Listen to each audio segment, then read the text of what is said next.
And we're live. Hi, welcome to our show, Doug. It's so nice to have you here. Tim, hi. Well, this is fun. This is amazing. And Doug, you are a writer, pastor, speaker. You have your own podcast. Is that still going on? Yeah, but everyone has their own podcast. We all take our podcast and pass it to the person on the right of us. But yeah, it's I update it probably once every 2 weeks. It's Fairly Spiritual is my podcast. Okay. And do you interview people or you go live by yourself? What exactly? No, I'm lazy. Like, you guys are amazing with all your interviews and such. That takes work. So to me, I just record myself ranting for a half an hour, only a half an hour, because you can only take so long. And then, when one guy's just ranting, and then that's it. So yeah, that's what it's basically just me. For years, I used to do a radio show where I interviewed a lot of people, and that to me, I'm lazy. So it's just me talking about a topic, for 30 minutes. That is awesome. I always found it like more effort in a way to do the rambling for 30 minutes than actually doing an interview. So there is a conscientious level that sometimes we like. So I'm saying to Chriselle, "Who's this guy we're interviewing?" Something along those lines. So yeah, I think it's interesting, the difference between interviews and doing just a monologue. Well, I loved interviews are fun because you can really ask anybody anything you want, and you have to learn how to listen, which was not my best skill set, but I had to learn how to do that when I was doing daily interviews. But the thing for me is just you can tell a little bit about my personality. I love to talk. I love to preach long. So for me, just to put record and start talking, that isn't very hard for me. It's harder to get a guest that's interesting, because there's nothing worse, and maybe I'll be that person, but then a guest that is not interesting, that can be the longest interview of your life. In both ways. Yeah. That's awesome. Well, okay, so you're a pastor and you have a podcast you've written. What is your favorite subject then to rant about or talk about? Well, it's interesting. My first book I wrote is The Community of God, and that's all about why we exist in Christian community. Like, I'm a pastor, but I want to quit all the time. I don't want to be in community. So I talk a lot about our weaknesses. I don't want to pretend. A lot of people tell you what you should do and what you should be, but we don't talk about who we actually are. And so I want to talk about how hard it is for me to be in community, but how important it is. And it's kind of something, if I chose to do it based on my feelings, I wouldn't ever be in groups. Even before I go to a group, I don't want to go. And then I only can maybe see that it's good once I've been there, and maybe, but so there's that aspect. But the big thing in this new book, Posting Peace, is reconciliation is a huge issue for me. And that goes beyond racial reconciliation, just the concept of facilitating environments where people can come closer to God, and we can break down the dividing walls of hostility between us. That's, for me, it's been my heart. I'm the middle child of 5 kids, so maybe I even want everybody to get along, that kind of thing. Yeah. But, for me, I don't really take much joy or pleasure in just being right. I really want, the goal of my communication is to be reconciling, to actually, did it help people find God or draw closer, or at least that God would be attractive to them for their needs? And also, are we in a better position than we were before we had the conversation? I'm looking at the title of your book now. So it's Posting Peace, Why Social Media Divides Us and What We Can Do About It. Yeah. Social media has had quite a journey this past year. And let's talk about that. I want to hear your thoughts.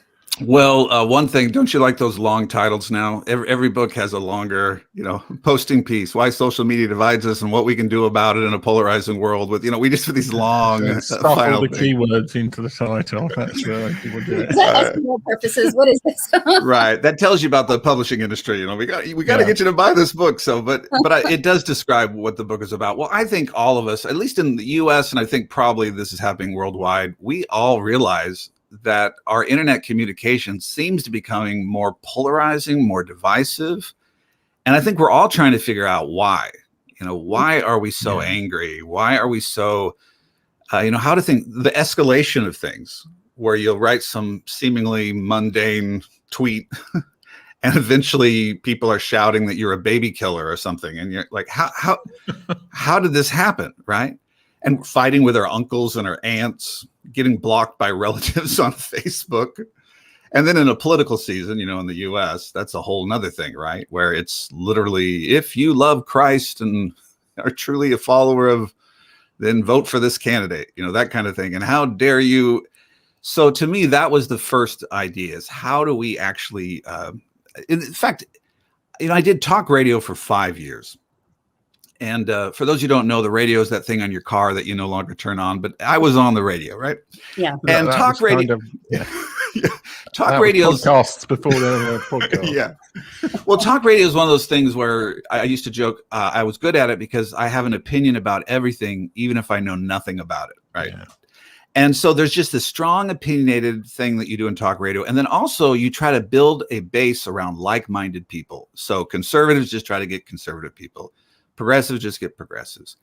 And what I noticed after I left radio, it almost like it followed me into the internet, where everyone's become their own little talk show Jesus, where they see the trending topics and they give a really strong opinion, whether they know anything about it or not. And then they rally people, like-minded people around them.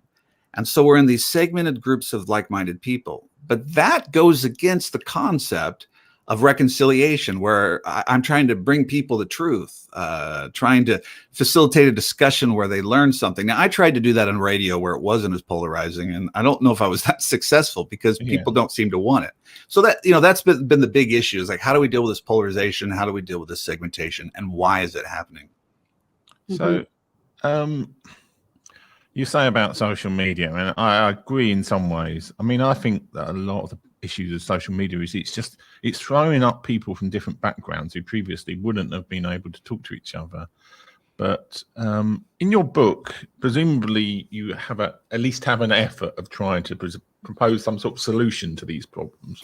Yeah. At least I hope so. Anyway, what would you say is the main change? Are these changes that individuals can make, or are these changes on the platforms in terms of what would you like to see change in Twitter or Twitter users? What are the big takeaways from your book in terms of fixing this situation within? Well, one, those are two big, different questions. The responsibility of the platforms, which really is, sometimes for me, I'll focus in on what I feel like I have some control over. Certainly advocacy for better responsibility, especially the lack of, the amount of anonymity. People can be anonymous, trolling terrible people. I think the platforms could do a better job of that kind of stuff. This reality is there's so many fake accounts, and really Twitter and Facebook don't, they don't crack down on those things because of the advertising dollars. Yeah. They know that, hey, look, I got 100,000 followers, even if 20,000 of them aren't real. So they could do a better job on that. But for me, I actually think it's important to know why first. And people might say, well, what do I do? We tend to be, as a culture, tell me what to do. But the why informs what we do, because what you do might be different than what I do. And I tend to not be the kind of person we all universally have to act this way. Here's a big issue. I think a lot of people think, well, the reason we're more polarized is people are just more angry and they're not as nice. And so we're making a very moral argument for why. I don't think that's the case. I think we first need to understand the technology itself is actually polarizing us.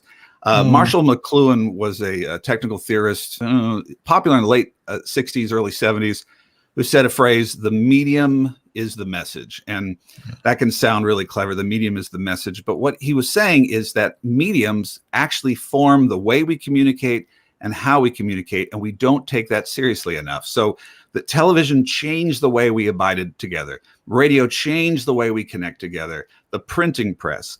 The internet's like that as well. The internet highlights certain ways that we communicate, and other ways it dehighlights. It highlights or it exaggerates dehumanizing practices, detached, disincarnate practices, and that influences what we talk about and how we talk about it. And the other big issue is one of the main reasons we're not getting along, and I think you kind of were hitting at it with, there's a diversity of people and different expressions. We never would have been able to even connect with these people. Yeah. But the flip side of that is, in the old days, why did people reconcile? Well, they did it because they had to. They didn't have as many relational opportunities. Think about before the car, you're in your neighborhood. Who do you have? Who can you talk to? What's your social network? Well, it's the people within walking distance. It's You can hitch up the wagon or something, but you're not going to do that often. Mm-hmm. So what is it? Family is huge. Relationships of these close tie relationships, your neighbor. There's maybe 2 or 3 churches nearby that you can go to. You can't go from church to church. That's all you got. And so when a conflict occurs, you work at making it right, because these people are not replaceable. If you can't talk to your neighbor, you can't talk to anyone. So what are we doing online? People are replaceable. So the reason we're not going through conflicts together is we don't have to. I mean, for instance, if we had a fight on this podcast, I can find many other podcasts, right? I'm not trying to be right.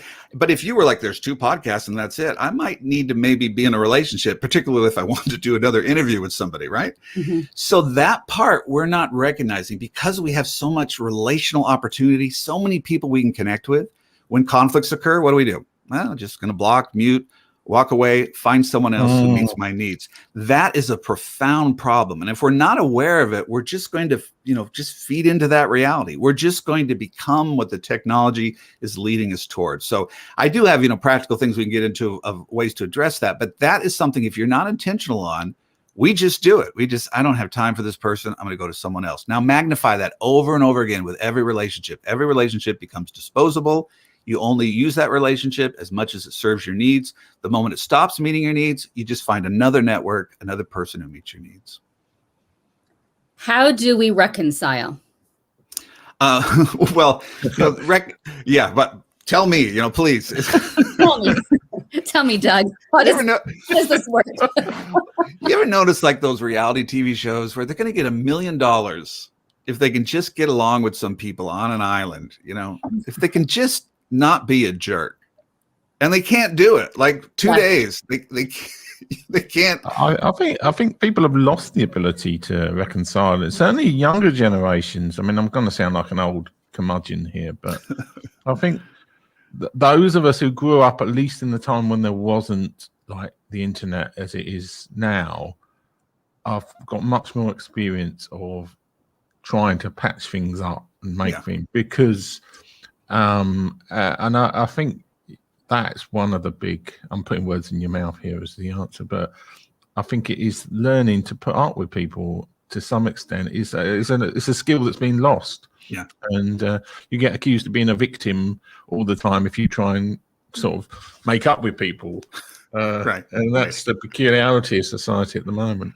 Well, by the way, I write with the idea to facilitate discussion. So I'm a white, middle-class male, and it would be beyond arrogant for me to say, this is what you need to do. So I have some ideas, but in that context, it's going to depend upon where we're at, what we're doing. This is one of the things that technology does. And Marshall McLuhan also says this. Every technology extends human capacity, but it also weakens human capacity. Then the car is an example of that. What part of the human capacity does the car extend? Well, it's our feet, right? We can only go so far with our feet. A car allows us to. It's amazing. That's why the internet is amazing. This isn't we need to become Amish people and forget about technology. The internet's amazing, right? It can extend. But so the car extends. What does the car weaken? We become lazy. We can't walk anywhere. The capacity that it extended, our ability to walk, we're not as healthy now in our ability to walk because we have the car. The internet's done the same thing with relationships. And I think that's another issue. It's not just that kids these days are just not good, and in the old days we were good. It's really the idea of, what has the internet done? It has helped us form relationships like that. I mean, you can quickly, you sign on to something that says, let me look at your contacts. Let me connect you with other people. And immediately you connect with all these people that it would have taken a lot of work to connect with those people. The problem is, so it's extending that human capacity. But what's it doing? It's weakening our ability to form relationships. We don't know how to have the awkward pauses. We don't know how to walk through this is kind of boring, even that sense, right? And that to me is one of the main reasons we're not reconciling, because we don't know how to form strong tie relationships. It also has to be a value, right? You have to have a value that my job is I'm forming community. Reconciliation is ultimately the formation of community. I believe that I'm not supposed to be alone, like Adam and Eve. A man is not supposed to be alone, that kind of thing, right? The promise to Abraham, God said, I'm going to make you a people that will bless the rest of the people on the face of the earth. So the goal of salvation is not just to be saved. It's not just to be forgiven. The goal is actually to make people into a people that will bless the rest of the people on the face of the earth. Well, then if you believe that's your goal, you're going to find ways to reconcile with people. If you believe life is just about getting my individual needs, you're not going to do that. The moment a relationship doesn't meet your individual needs, you just go to some other relationship that does. So I think that's one of the primary reasons we don't reconcile. Even the concept of with reconciliation, there's these two scholars, Rainey and Wellman, and they talked. I hope if they read my book, they don't get mad at me, because I take their research, which they're all positive about, and I'm like, I don't think this is a positive. They're all excited that the internet allows us to do networked individualism. I'm going to say that again. It's like networked individualism. And so the idea is I have an individualistic need, and I can just find it through a network. So maybe you like Star Wars, right? You can just abide in Star Wars communities. Whatever your individual need is, which is some strength of it, right? Like you've been abused by the church, you can find other people abused by the church, and you can network on that. The problem with that is we're only connecting with people on those one individualistic needs. And those would be actually like weak tie relationships. I'm just with these people because we all agree about this one issue and it meets my need. That's not a strong tie relationship. A strong tie, friendships, family, close relatives that you like, it's more than just agreeing on one thing. You can have a diversity of opinions. In fact, it's what makes the relationship healthy. Your spouse isn't like you. Your kids aren't like you. So now we have all these relationships that are weak tie relationships only based on someone meeting my needs about a very specific issue. And so we're using people, whether we believe it or not, we're just kind of using them for our individualistic needs. I need someone to talk about the church in this way. Let me Google okay, now I find someone who agrees with that. I need someone who has my political views, my moderate view, whatever it is. Then I go and find someone to meet that need. And so we're using everybody, right? We're just using them for our individualistic needs, which is very different than how humanity worked for a long time when you didn't even have that option. You had to figure out, how do I connect with this guy where we have different opinions, different likes, different interests, but they're one of the people in my network of, 50 people I'm going to see this entire week. Yeah. Oh, well, we're all screwed then. Well, it's the strength to it. There's nothing, to me, the idea of this, look at what we're doing right now. This is ridiculous, but technology is wonderful. I have a more diverse friend group because of the internet than I do of what I was doing in person with people.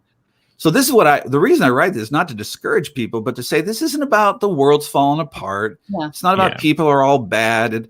It's that if we're not aware of what the technology does, we just kind of float down that path. It's like YouTube. You get on YouTube and suddenly you just go down a rabbit hole of videos that you never should have watched because you just get interested. You have to make a rule. Like, I'm only going to be on YouTube for 15 minutes or otherwise I'm going to be watching how to make a pizza oven in my backyard. Like, how did I get here from researching, theology? Well, it's the same thing with this technology. So when the conflict occurs, you're like, this isn't about that person. This isn't about me. That person's made in the image of God. I'm made in the image of God. This is about a technology that if I don't fight against that and do what's convenient or easy, prosperous nations need to do that, right? You're in a prosperous nation. You can live your life for meaningless things. So you have to intentionally not just serve money or prosperity, but serve the one who made you, or at least do things that are meaningful that go beyond, how much we make or how much resources we have. So how do you specifically, Doug, how are you specifically intentional and purposeful in social media? Well, I have some questions to ask. For me, one thing I do ask the question, is this a reconciling dialogue? And here's an example of it, like politics. People say we shouldn't be political online. And I'm like, that's not true. Everything's political. If you pretend things aren't political, I think what people are saying is they don't like the partisan nature. And partisanship, in fact, I even have a thing on George Washington talking about partisanship. And by the way, our founding fathers had many faults, so I don't know if he's the good example, but I use him for people who are like, we just need to get back to the founding fathers. Well, even the founding fathers realized that the spirit of party could devastate our country, the vacillation between party. But partisanship is this. What is this? I'm right, you're wrong. My goal is for me to win, for you to lose, for this to be my country, not your country. The goal is to have 50.5% of the vote, just enough so that I can have power and I don't care about you. A partisan spirit is a take down the other side. We win, you lose. That's not, for me, as Christianity, reconciliation. Reconciliation is, okay, I believe you're wrong. Like even politically, I think you're wrong politically, but I want you to find the truth. I want you to find the light. So I'm communicating for what purpose? To bring you into the truth, to bring you into the light, or at least, because I also believe you're made in the image of God, to find a way that we can exist together. You know, real America is not Democrats or Republicans. Real America is Americans, and Americans that are Green Party and socialist and communist and, far right. That's America. Now, do we have an ideal for America? Yes. Am I trying to bring people towards that and share my convictions? But that idea is it's in a reconciling way that I'm communicating this truth so that hopefully people can come into that relationship. And I know that sounds so idealistic, but you know what? Jesus sounds pretty idealistic when he says, pray for your enemies, do good to them, bless them. So that's one area of I have to be reconciling and why. The other one to me is on social media. And we do this better with video than we do with written communication. I want to talk about anyone as if they're in the room with me. This is a strong sense for me. Would I be saying these words? Would I be writing these things if the person was across the table from me and could punch me in the face? You know, would I do that? And what do we do in these platforms? We dehumanize, we talk about other people, even celebrities. You know, we talk about them as just ideas. We talk about them in ways we never would have talked if they were sitting next to us in church or at a pub or whatever. We just would never do that. So to me, I have to humanize this, discarnate platform, this disembodied platform where somebody's somewhere else and I don't even know. And I have to find a way to say, I am talking with this person as if they're in the room with me. That to me is something, if you really look at it, how we're dehumanizing people, that's a huge one. Even how we talk about ideas. I can tell who you love by how you talk about things. If you say something like, all politicians are liars. That's a general dehumanizing statement about politicians. Now, if you have a friend who's a politician that you love, you won't say that. You might say most politicians, I get it, right? But you'd say, no, I know a politician. I know that he's trying. All teachers, they'll do this with teacher unions or teachers, all teachers, the public schools are terrible. We'll say some sweeping statement. You don't say that if you have school teachers who are your friends. You understand that. What's happening in social media is we have less of those strong tie relationships. So I don't really know that many people. I'm just online tweeting about what I believe or posting about what I believe. And so how do you reconcile? You have to find ways in your everyday life to start loving and connecting with people that exist in these ideological places. Instead of posting about race, which, by the way, that's good. You should post about race. But if you're posting about this is how we need to be reconciled racially and you have no Black friends, you have no business posting. Like ultimately, the best way that you can actually change the world or even understand the world is to be in some real relationship with the people you supposedly think what's right or wrong. And so that's another one. We can do that in person and we can do it online. This show does this well, right? You bring people from diverse backgrounds, differences, right? We need to do that. Talk about our own talk show, our own podcast. We need to look at who we're following. Do I have a diverse group of people I'm following? Are they conservative and liberal or progressive or moderate? Are they male and female, different ethnicities? The more diverse that is, the better chance we have of kind of knowing where things are at and being less, our group wins. And that creates a reconciling community and a reconciling timeline when we actually are intentional on the relationships we have. And there's lots of other things. I put in the book, like just questions to ask yourself, because I think we're just going at a pace of information that we don't even pause to see what we're doing. And when you're in the heat of a fight, I don't know if in marriages, like when you're in the heat of a fight and you're not pausing and you're just firing back, that's when we're the worst. At least that's when I'm the worst. I am the worst when I'm not meditative and pausing and contemplative, when I'm passionate and angry and just telling the truth and I'm right and you're wrong and I'm going to let you know. Yeah. I saw somewhere online, actually, they said like a bit of advice, which is react too slowly is actually a good piece of advice online. Yeah. Take that bit of time to react slower to what people are saying rather than just, whatever. Yeah. Well, isn't that this is again, what's the strength that immediately the internet allows us to immediately respond to anything. And then that being a strength, it also becomes, and it helps us immediately, a thought that we want the world to hear. But what is it weakening? What's it numbing? Our ability to process what thoughts should be shared or shouldn't share. And so Jesus, we see, right?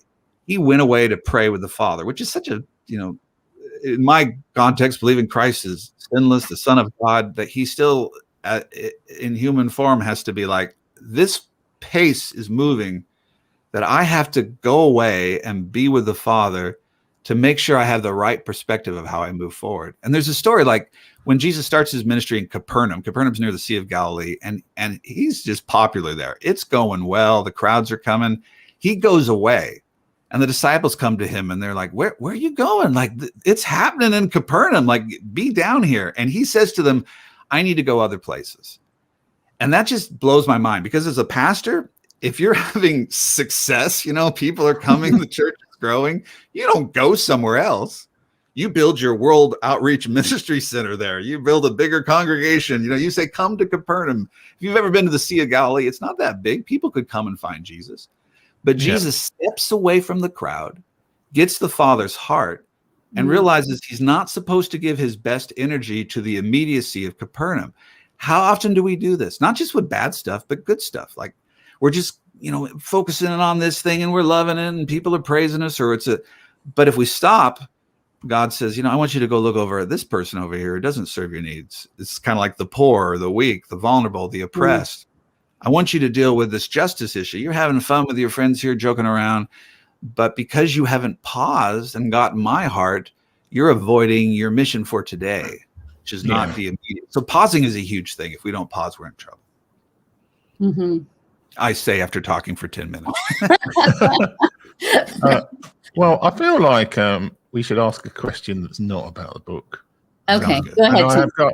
I've got two that I usually ask on the show, and one's not appropriate because do anything. Got nothing don't, to do with llama filter. businesses. So I was questioning the llama. I saw in an announcement I was included with a llama, and I was fascinated by why my picture, which looks like my arms are being cut off, why I'm being put with a llama. What's that about? Well, usually on these shows, if it's some business related thing, I make up this totally false idea that Christelle's going to start a llama farm. So I asked them for advice on starting a llama farm. But I've got another question. I've got advice, by the way. Don't. Llamas are terrible. Don't do a llama farm. Llamas are ugly and scary. I'm going to get people upset with llama. I mean, if you love llamas, that's your thing. But I've never seen a llama and said, oh, I feel better. Like when I see a llama, I get nervous. I don't trust them. They got eyes that just kind of stare at you. They're just in petting zoos. They're always the most aggressive. I've seen llamas push over little kids. They're bullies. So no, I'm sure they're great. I've probably just had bad experiences with llamas, but I would not. And they're very hard to dispose of. So just, anyway. So his answer is no llama farm. No llama farm. Here's the thing. If you want to have a llama farm, you're going to do it anyway. So by me saying no, either within you rose up like, I don't care what Doug says, I'm going to do a llama farm. So I'm not hurting you, because you're going to have that kind of passion when you don't love llamas anymore. You have to be all or nothing. You got to be all in. My other trademark question, which I probably should have asked you at the beginning, because it's my replacement question at social events rather than saying, what do you do? And it's like, if you had to describe yourself using 3 animals, which 3 animals would you pick? Goodness. I don't know. 3 animals. Well, we've eliminated a llama. Not a llama. That's not. I don't know. I don't know. Like sometimes, I just what comes to mind. I think squirrels sometimes, and that how squirrels don't slowly turn their head. They're like this. Like there's a level of anxiety I have in life. I struggle with anxiety issues, and so to settle my mind down, to relax. I assume when squirrels sleep, they sleep restlessly. Turn around like that. Yeah. So I could say that. But I don't know. 3 animals. Well, I would avoid you at a party. Like I don't know what animals I want to. You just said it was the whole thing is like some people you ask and instantaneously they say like mongoose, lion, pterodactyl or something like that, and I'm like, what? Right. And other people are like, most people are like you. Actually, it's kind of like, oh, let me think about it. Well, here you go, duck-billed platypus, because the duck-billed platypus, it's like, what is that? And I've never felt like I fit into any group. Yeah, and I know that's a human experience, right? But like whenever I take those tests, like I hate the anagram or whatever those. Are you a 1 or a 4 or 6 or whatever? Yeah. Like I'm always all over kind of these parts, and so that's the argument with God: is why did you make me this way? You know, I just want a group to be in. So you know, he believes in, you know, spirit-led things, but when he gets in those groups, they don't like him, you know. So he gets in. So that part to me would be like hard to, and I don't like to be classified. I assume the duck-billed platypus is offended by the way we classify it. It's like, fine, call me. It doesn't even get its own name, duck-billed. Like it's not a duck, but we call it a duck-billed. I'm sure it's not watching. It probably hasn't got a social media account. It's probably not watching TV. So it's tweeting right now. I don't even. I don't like ducks. Now I think it's really aggressive, but no one follows it. It's like, you know, I don't like duck-billed. Why you put me in a category of duck? You know, don't do that. We don't say an elephant is a giraffe nosed, or like the fact that we put another animal to describe it is offensive. So yeah, 2, the third animal, pray and the Lord will show you. Just you pray and God will put it on your heart to show what kind of animal I am. So I'm not going to. What would you say is the most religious animal?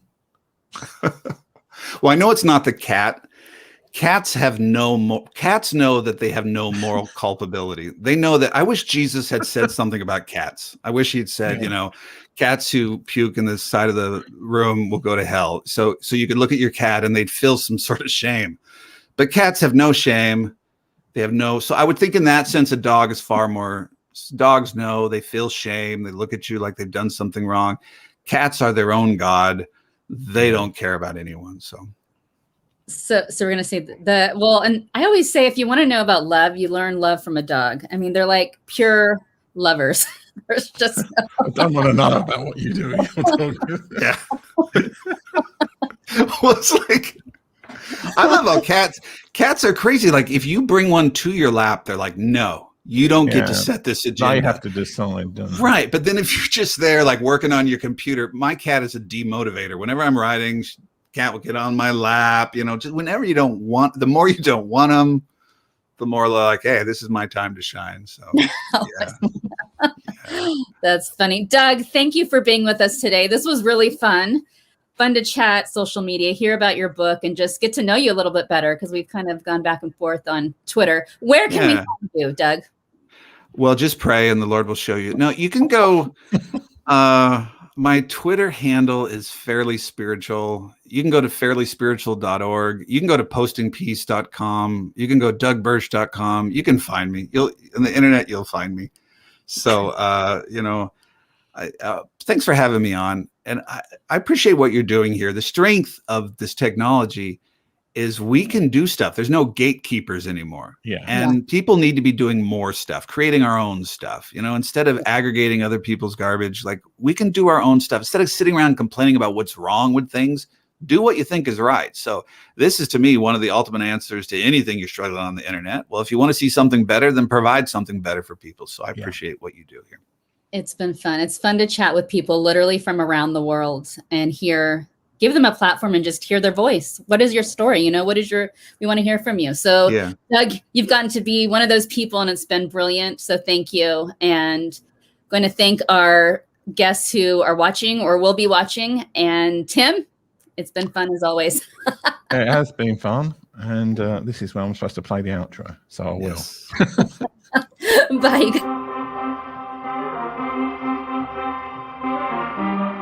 This is terrifying for me. I've made more money in the last 3 years than I did in the previous 7. It's just cliche shit, you know?